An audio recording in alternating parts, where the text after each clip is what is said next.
Hello and welcome to the last video of our series 11 questions for commercial landscape estimators. My name is Michelle Penz, the Purple Squirrel Consultant, and today we are going to discuss how to reconcile the plans with your proposal and with your contract. Now I realize that here we are in the heat of the landscaping season and it's very tempting to skip this step. But trust me when I say it's an investment to do this. If you can develop a system where you can reconcile the plans, proposal, and contract efficiently, then your projects will be more profitable, they'll be less likely to have errors in them, everybody will be happier. So it's a good practice to get into, and once you become efficient at it, it isn't that hard. It really doesn't take that long.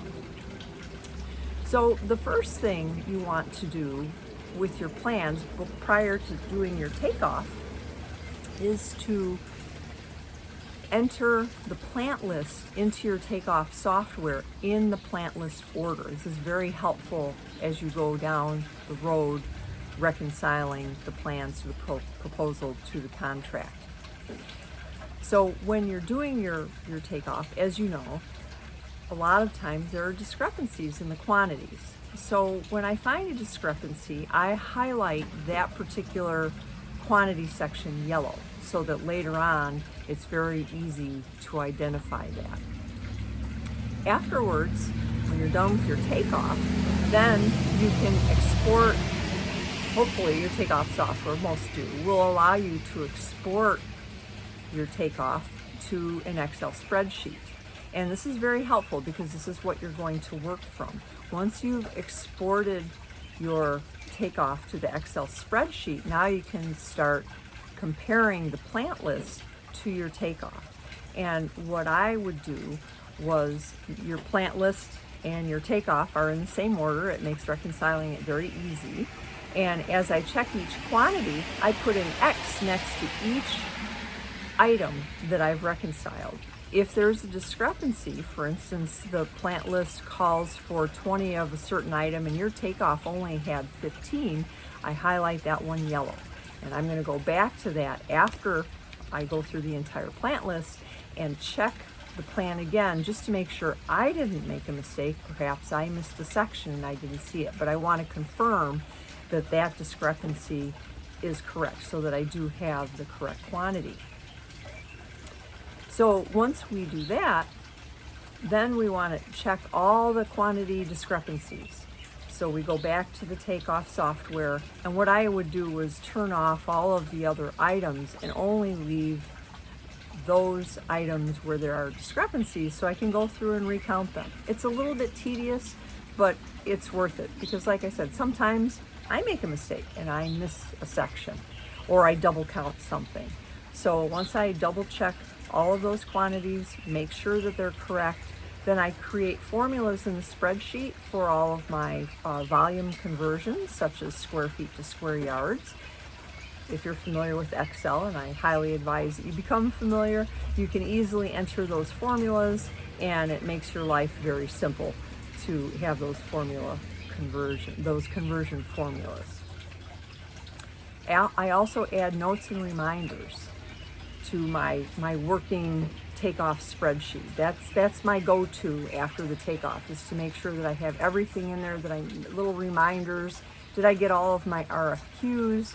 Am I putting pricing in from from vendors and things like that? I also do a quality check. For instance, did I make sure to did I make sure to include all of the trees and turf to make sure that those trees have mulch rings? And the other thing that I believe firmly in is showing your work, especially when it comes to retaining wall calculations and things like that. That way, if there's ever any question about what the quantities were, you can easily find out if you made an error or conversely that you did the calculation correctly. There's no question about it. The work is right there for you to double check on. Next, after you have reconciled the takeoff to the plan, now you want to create your proposal And once that's entered into your system, whatever that might be, now you want to compare your proposal to your takeoff spreadsheet. And once again, you're going to enter the items in the proposal in the order of the plant list as closely as you can. I understand that some applications are restrictive and might require you to format it a little bit differently, but if you can do that, it greatly helps. So once you get that entered into the proposal, then take your takeoff spreadsheet, compare it, bump it up against the proposal, and make sure all of those numbers match, especially the ones where there were discrepancies and they no longer match the plant list, which you went ahead and confirmed that those were actually the correct quantities. The other thing that you want to look for in your proposal are make sure your conversions are done correctly, make sure that quantities haven't been transposed. It's human error. It's very simple to do. Another thing to check for are correct sizes of plants. Again, it could be a typo, and especially when it comes to perennial grasses, you really want to make sure that it's a 1 gallon or a 3 gallon, because as we all know, the 3 gallons are far more expensive. But it's very easy to make an error, and it can be an expensive mistake, especially with trees. If you transpose quantities, if you have the wrong tree size in there, that can add up very quickly. So it's worth it to go in and just check and make sure that all of that is correct. You also want to make sure that your prices from all of your RFQs are in there for things that you don't supply in-house or not in the system, and make sure those conversions are correct. For instance, make sure the unit prices are correct. Is your turf going to be quoted in square yards? Is it going to be quoted in square feet, as in the case of some public work? Is it going to be quoted in acres?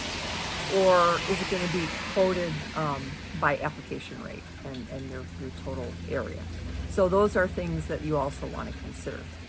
And again, you want to show your work, and you want to separate the proposals into various sub-items, like your sub-items, like irrigation. We also would separate retaining walls and other large quantity hardscape items, for instance, native areas.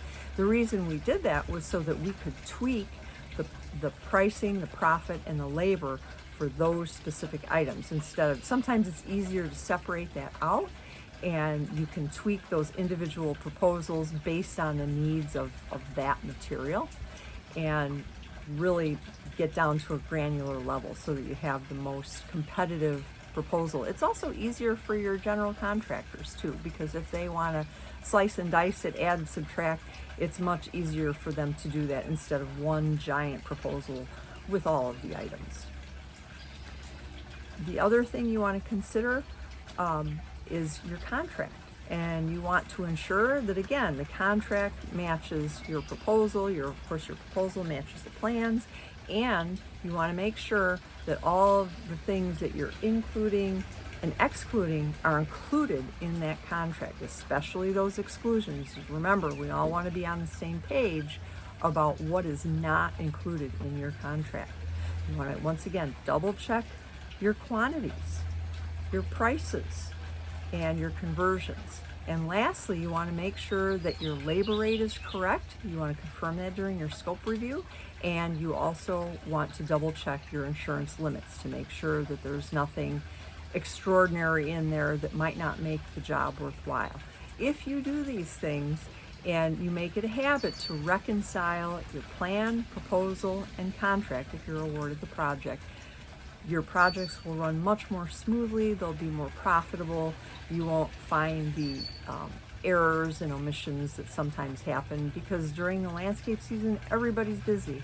And this is in our hierarchy of priorities. This is at the top of the list. When you have a contract, you want to make darn sure that it's correct, because I've seen it happen time and time again where things are accidentally left out or there are errors, and now the profitability of your project is gone.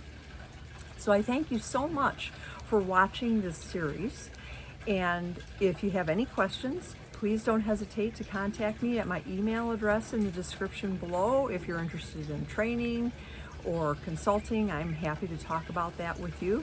And remember that I did write a book, An Introduction to Commercial Landscape Estimating. It contains a lot more information. This is just a smattering of the information contained in that book, and it's a good reference as well.